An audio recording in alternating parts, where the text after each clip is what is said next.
નમસ્કાર, સ્વાગત છે તમારું મારી ચેનલ ખ્યાના સ્ટોરી બુકમાં. મિત્રો, જો ગણેશ વિસર્જન પહેલાં જો તમે ગણપતિ બાપાને આ વસ્તુ ચડાવીને પ્રસન્ન કરી દેશો તો તે તમારી બધી જ મનોકામના પૂરી કરશે. જો તમે આ વસ્તુ ગણપતિ બાપાને અર્પણ કરી દીધી તો તે તમારું આખું જીવન જ બદલી નાખશે. તો મિત્રો, વિડીયોમાં આગળ જતા પહેલાં જો તમે ઈચ્છતા હો કે ગણપતિ બાપાની કૃપા તમારી ઉપર સદા બની રહે તો વિડીયોને લાઈક કરી અને કમેન્ટમાં શ્રી ગણેશાય નમઃ જરૂર લખી દેજો કે જેથી ગણપતિ બાપાની કૃપા તમારી ઉપર સદા બની રહે. તો મિત્રો, ગણેશ વિસર્જન પહેલાં જો તમે ગણપતિ બાપાને આ વસ્તુ ચડાવીને પ્રસન્ન કરી દેશો તો તે તમારી બધી જ મનોકામના પૂરી કરશે. તેમજ વિસર્જનના દિવસે અને એના પહેલાં ગણપતિ બાપાને તમે અમુક વસ્તુ એવી ખાસ વસ્તુ ચડાવી દેજો કે તમારી બધી જ મનોકામના પૂરી કરી શકે. જો તમે આ વસ્તુ ગણપતિ બાપાને તમે અર્પણ કરી દીધી તો તમારું આખું જીવન જ બદલી નાખશે. તેમજ તમારા જીવનમાં ગણપતિ બાપા એવા ફેરફાર લાવશે કે જેવું તમે ક્યારેય વિચાર્યું પણ નહીં હોય. તો મિત્રો, આપણે ગણપતિ બાપાને છેલ્લા દિવસ પહેલાં કઈ વસ્તુ ચડાવી અને ગણેશ વિસર્જનના દિવસે આપણે તેને કઈ વસ્તુ અર્પણ કરવી એ તમને આ વિડીયોમાં અમે જણાવીશું. આથી આ વિડીયોને આખો જોવા નમ્ર વિનંતી. મિત્રો, ભગવાન ગણેશ પ્રથમ પૂજનીય દેવ છે. કોઈ પણ શુભ કાર્ય પહેલાં ભગવાન ગણેશની પૂજા અર્ચના કરવામાં આવે છે. મિત્રો, આમ જોઈએ તો બુધવારનો દિવસ ભગવાન ગણેશ માટે બહુ પવિત્ર માનવામાં આવે છે. મિત્રો, એવી માન્યતા છે કે જેની ઉપર ગણપતિ બાપાની કૃપા આવી જાય છે ત્યાં માતા લક્ષ્મી છે એ પોતાની જાતે જ આવી જાય છે. તેની સાથે જ મિત્રો, ઘરમાં સુખ શાંતિ અને સમૃદ્ધિ આવે છે. તેની સાથે જ તેની બધી જ મનોકામના પૂરી થઈ જાય છે. મિત્રો, ભગવાન ગણેશને પ્રસન્ન કરવા બહુ આસાન છે.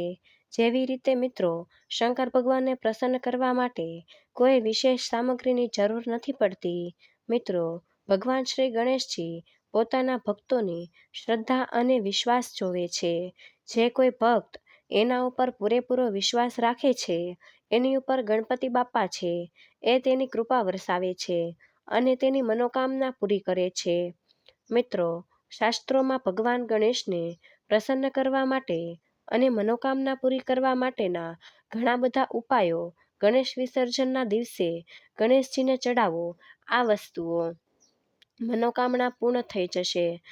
મિત્રો, તો ગણેશજી પ્રસન્ન થાય એના વિશે પણ આપણે જાણીશું. નંબર 1, બુધવારના દિવસે ભગવાન ગણેશની પૂરી વિધિ વિધાનથી પૂજા કરવામાં આવે છે. કારણ કે મિત્રો, ભગવાન શ્રી ગણેશની પૂજા માટે બુધવારનો દિવસ બહુ શુભ માનવામાં આવે છે. પણ આ ગણેશ ચતુર્થીના દિવસો તો બહુ પવિત્ર છે. મિત્રો, ભગવાન ગણેશ છે એ અમંગલને દૂર કરે છે અને વિઘ્નહર્તા છે. જો આપણે ગણપતિ બાપાને પ્રસન્ન કરીને તેની પૂજા અર્ચના કરીએ છીએ તો આપણા વિઘ્ન ટળી જાય છે. જો આપણે બહાર જતા હોઈએ છીએ તો જો આપણી ઉપર કોઈ આફત આવવાની હોય તો આપણે ગણપતિ બાપાની પૂજા અર્ચના કરી હશે અથવા તો તેનું નામ લઈને આપણે નીકળેલા હશું તો તે આપણી ઉપર આવનારી મુસીબતને એકદમથી ટાળી દેશે. આથી મિત્રો, ગણપતિ બાપાની જો કૃપા આપણી ઉપર વરસી જાય છે તો તે આપણો બેડો પાર કરી દે છે.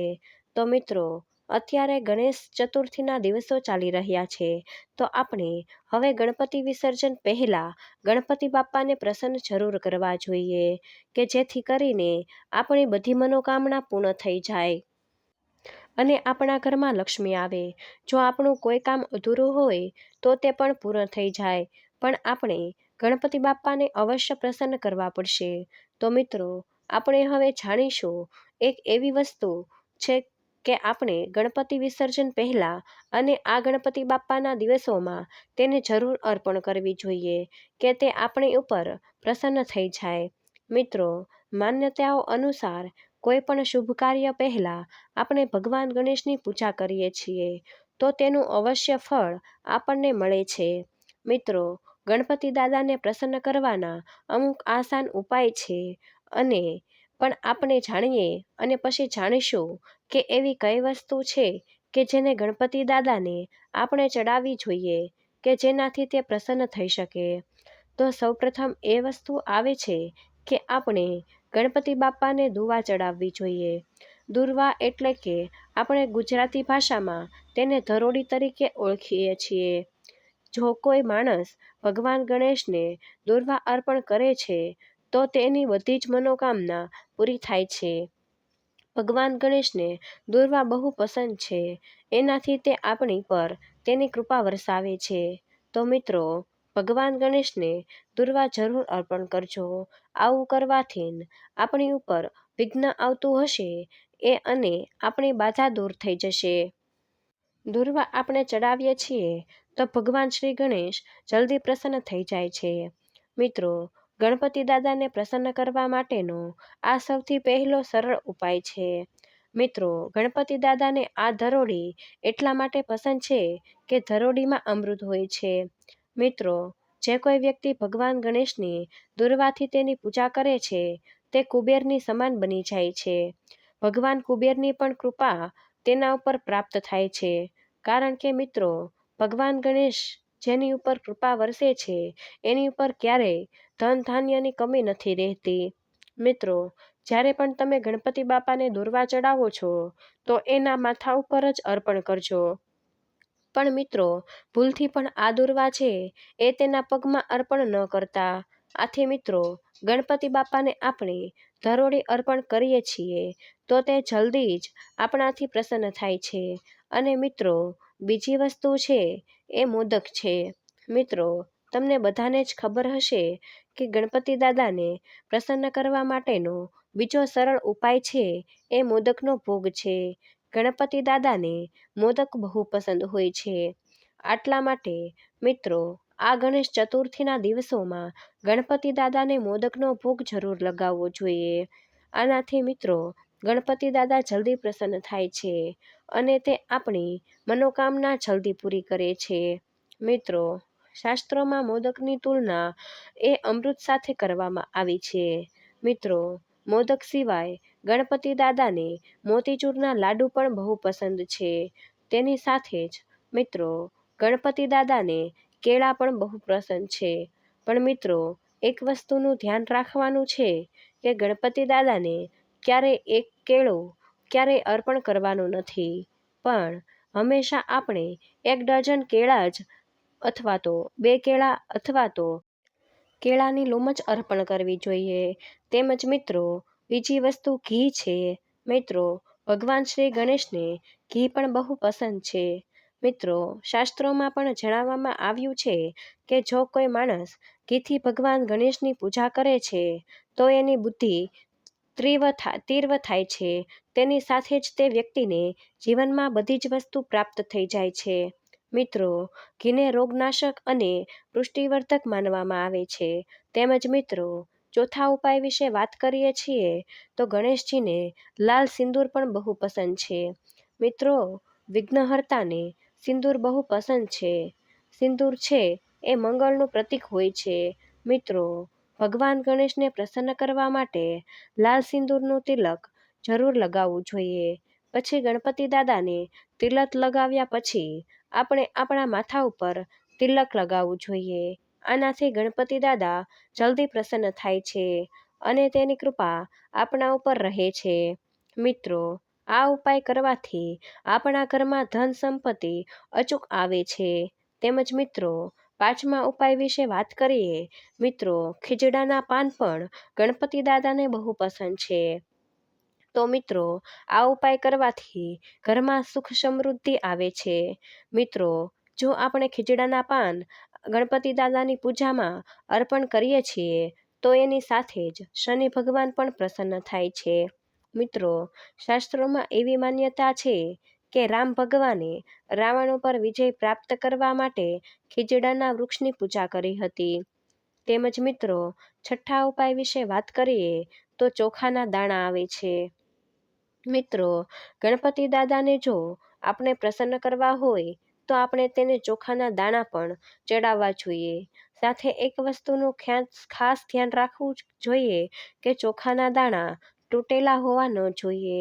આખા ચોખાને જ પવિત્ર માનવામાં આવે છે.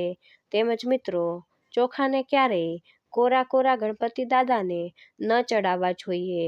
તેને પલાળીને જ અર્પણ કરવા જોઈએ. તો મિત્રો, બધા ગણપતિ દાદાને પ્રસન્ન કરવા માટેના ઉપાય હતા. મિત્રો, હવે આપણે ગણેશ ભગવાનની કૃપાથી ધન લાભ અને સુખ સમૃદ્ધિ માટેના ઉપાય વિશે પણ વાત કરીએ. મિત્રો, બધા જ લોકો એવું ઈચ્છતા હોય છે કે તેના ઘરમાં લક્ષ્મી અપાર આવે અને બધા જ એવું વિચારે છે કે તેના ઘરમાં લક્ષ્મી માતાનો વાસ રહે. તો મિત્રો, હવે આ ગણેશ ચતુર્થીના દિવસોમાં જો ધન લાભના અચૂક અમુક ઉપાયો એવા છે કે તમારે જરૂર કરવા જોઈએ. જો આ ઉપાય તમે કરી લેશો તો ગણપતિ દાદાની કૃપાથી તમારા ઘરે લક્ષ્મી માતાનો વાસ થશે. મિત્રો, આ ગણેશ ચતુર્થીના દિવસોમાં સવારે વહેલા ઉઠીને સ્નાન વગેરે જેવી વસ્તુ કરીને એક કાંસાની થાળી લેવાની છે. એ થાળીમાં ચંદનથી ઓમ ગણ ગણપતિએ નમઃ લખી દેવાનું છે. તેના પછી મિત્રો 5 મોદક રાખી દેવાના છે. પછી મિત્રો, આ થાળી છે એ તમારે જ્યાં ગણપતિ દાદાની મૂર્તિ મૂકેલી હોય છે અને તમારે ધરી દેવાની છે. આનાથી મિત્રો, તમારા ઘરમાં ધન લાભના યોગ બનવા લાગશે. આ ઉપાય છે એ બહુ પવિત્ર છે. તો મિત્રો, આ ઉપાય કરવાથી ગણપતિ બાપા છે એ બહુ જલ્દી જ પ્રસન્ન થાય છે.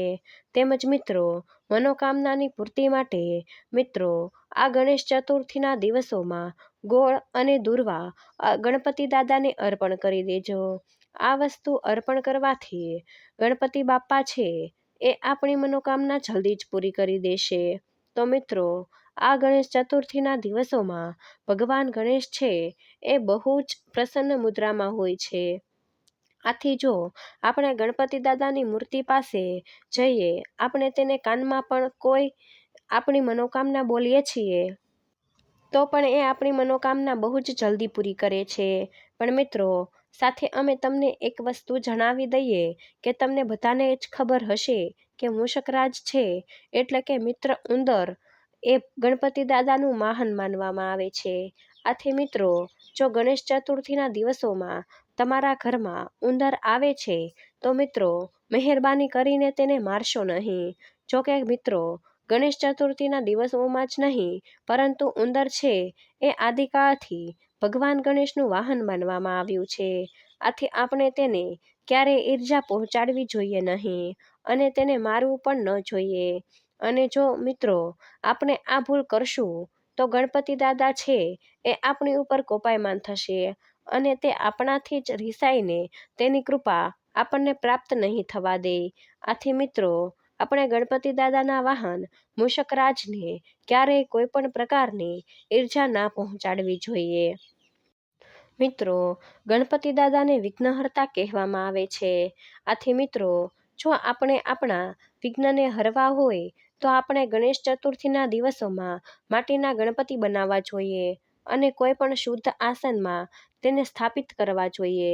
તેમજ વિધિ વિધાનથી તેની પૂજા કરીશું તો તે આપણી ઉપર તેની કૃપા વરસાવશે અને થોડાક જ દિવસોમાં આપણી ઉપર જે કંઈ પણ બાધા હશે અથવા તો વિઘ્ન આવતું હશે તે એકદમથી ટળી જશે. તેમજ મિત્રો, ગણેશ ચતુર્થીના દિવસોમાં તમને સ્વચ્છ અને યોગ્ય રંગના કપડાં પહેરવાની સલાહ આપવામાં આવે છે. એવું માનવામાં આવે છે કે આ સમય દરમિયાન તમારે લાલ, પીળા, લીલા, ખાસ કરીને નીલમણી પહેરવા જોઈએ. આ બધા રંગોને શુભતાના પ્રતીક માનવામાં આવે છે. આ દિવસોમાં પૂજા દરમિયાન કાળા રંગના ઉપયોગ ન કરવો જોઈએ. વાસ્તુમાં કાળો રંગ નકારાત્મક ઉર્જા સાથે સંકળાયેલો છે. તેથી તમને આ રંગથી દૂર રહેવાની સલાહ આપવામાં આવે છે. તેમજ આ દિવસોમાં પૂજાના ઉપાય વિશે પણ જોઈએ. વાસ્તુશાસ્ત્ર અનુસાર પ્રકાશ મહત્વપૂર્ણ ભૂમિકા ભજવે છે કારણ કે તે ઉર્જા અને સકારાત્મક સાથે સંકળાયેલો છે. ગણેશ ચતુર્થીના દિવસે સકારાત્મક ઉર્જા આકર્ષવા માટે તમારે તમારા ઘરને ખાસ કરીને ઉત્તર પૂર્વ દિશાને પ્રકાશિત રાખવી જોઈએ. જો તમે આ સ્થાન પર ઘીનો દીવો કરો છો તો તે પણ વિશેષ ફળદાયી બની શકે છે. તેમજ મિત્રો, ભગવાન ગણેશની મૂર્તિની આસપાસની જગ્યાને ફૂલોથી સુશોભિત કરવી જોઈએ અને તેને હંમેશા પ્રગટાવવી જોઈએ. જો તમે પૂજા સ્થાન પર જ્યાં ગણપતિ સ્થાપના થઈ રહ્યું હોય ત્યાં રંગોળી બનાવો છો તો તે પણ ખૂબ જ શુભ માનવામાં આવે છે. તેમજ જો તમે ગણેશ ચતુર્થીના દિવસોમાં ઘરના મુખ્ય દ્વાર પર આંબાના પાન અથવા તાજા ફૂલોની કમાન લગાવો છો તો તે તમારા માટે ખૂબ જ શુભ છે. એવું માનવામાં આવે છે કે તાજા ફૂલો અને પાંદડાઓની કમાન તમારા ઘરમાં ઉર્જા લાવે છે અને આ ઉપાય ઘરના મુખ્ય દ્વાર પર સકારાત્મક ઉર્જા લાવવામાં મદદ કરે છે. કહેવાય છે કે આ વાસ્તુ ઉપાયથી તમારા ઘરમાં હંમેશા સુખ શાંતિ બની રહે છે. વાસ્તુશાસ્ત્રના મૂળભૂત સિદ્ધાંતોમાં એક સ્વચ્છતા અને શુદ્ધતા જાળવવાની છે. જ્યારે પણ તમે ગણપતિની સ્થાપના કરો છો ત્યારે તમારે તે જગ્યાને સ્વચ્છ રાખવી જોઈએ. આ માટે પૂજા સ્થળની નિયમિત સફાઈ કરો અને વાસી ફૂલ કે પ્રસાદને દૂર કરો. જગ્યાની શુદ્ધતા ઉર્જાની શુદ્ધતા દર્શાવે છે અને તમારા ઘરમાં સકારાત્મક ઉર્જાનો પ્રભાવ વધારે છે. વાસ્તુ સિદ્ધાંતો અનુસાર ઘરમાં ઉર્જાનો સંતુલિત પ્રવાહ જાળવી રાખવા માટે મૂર્તિને હંમેશા સ્વચ્છ રાખવી જોઈએ. ગણેશ વિસર્જન પહેલા ગણેશજીને ચડાવો. આ વસ્તુ મનોકામના તમારી અવશ્ય પૂરી થઈ જશે. ગણપતિની મૂર્તિને હંમેશા ઊંચા મંચ પર અથવા લાલ પીળા કપડાથી સુશોભિત કરો. પેડેસ્ટલ પર રાખવી જોઈએ જે ભગવાન ગણેશ સાથે સંકળાયેલા રંગો છે અને શુભ અને સમૃદ્ધિનું પ્રતીક છે. તેમજ મિત્રો, ધાર્મિક રીતે બુધવારે ભગવાન ગણેશને સમર્પિત છે. આ દિવસ બુધ ગ્રહ સાથે સંબંધિત છે. આવી સ્થિતિમાં જે લોકોની કુંડળીમાં બુધ નબળો હોય તેમણે બુધવારે પોતાના ખિસ્સામાં લીલા કપડાં અથવા લીલો રૂમાલ, આ સિવાય બુધવારે લીલા મગની દાળ અને લીલા રંગના કપડાં ગરીબોને દાન કરી શકાય છે. તેમજ દુર્વા ઘાસ, તેનો ધરો પણ કહેવામાં આવે છે, તે ભગવાન ગણેશને ખૂબ પ્રિય છે. એવું માનવામાં આવે છે કે જો સતત બુધવારે ગણેશજીને દુર્વા અર્પણ કરવામાં આવે તો તે જલ્દી ખુશ થઈ જાય છે અને સુખ સમૃદ્ધિના આશીર્વાદ આપે છે. જો તમે કોઈ ગંભીર બીમારીથી પરેશાન છો અથવા વેપારમાં સતત નુકસાન આવી રહ્યું છે તો સાચા મનથી ગણેશજીના મંત્રનો પાઠ કરતી વખતે દુર્વા ચડાવો તો તમારી પરેશાનીઓ જલ્દી દૂર થઈ જશે. તેમજ શમીના પાન ખૂબ જ શુભ માનવામાં આવે છે. આ સાથે ભગવાન શિવ તેમના પુત્ર ગણેશને પણ અર્પણ કરવામાં આવે છે. એવી માન્યતા છે કે ગણેશજીને શમીના પાન અર્પિત કરવાથી માનસિક વિકારોમાંથી મુક્તિ મળે છે અને ઘરમાં અશાંતિ દૂર થાય છે. તેમજ મિત્રો, ગણેશ ચતુર્થીના દિવસોમાં ઘરે લાવો શંખ. શંખ એ ભગવાન વિષ્ણુનું પ્રતીક માનવામાં આવે છે. ગણેશ ચતુર્થીના દિવસોમાં દરમિયાન શંખ વગાડવાથી ભગવાન ગણેશ પ્રસન્ન થાય છે અને ઘરમાં સુખ સમૃદ્ધિ લાવે છે. શંખને વાસ્તુદોષ નિવારણનો એક અસરકારક ઉપાય માનવામાં આવે છે. તેને ઘરમાં યોગ્ય દિશામાં રાખવાથી નકારાત્મક ઉર્જા દૂર થાય છે. તો ગણેશ ચતુર્થીના દિવસે શંખ ખરીદવાથી વ્યક્તિ મનોવાંછિત ફળ પ્રાપ્ત કરે છે. ઘરમાં શંખનો વાસ હોય ત્યાં તમામ શુભ કાર્યો થાય છે. લક્ષ્મી પોતે સ્થિર રહે છે. જે ઘરમાં શ્રેષ્ઠ દક્ષિણાવર્તી શંખની પૂજા કરવામાં આવે છે તે ઘર ભાગ્યશાળી અને ધનવાન બને છે. જે ઘરમાં શંખની સ્થાપના કરવામાં આવે છે ત્યાં ભૂત પ્રેત, પિશાચ, બ્રહ્મરક્ષા વગેરેથી આવતી પરેશાનીઓ આપમેળે દૂર થવા લાગે છે.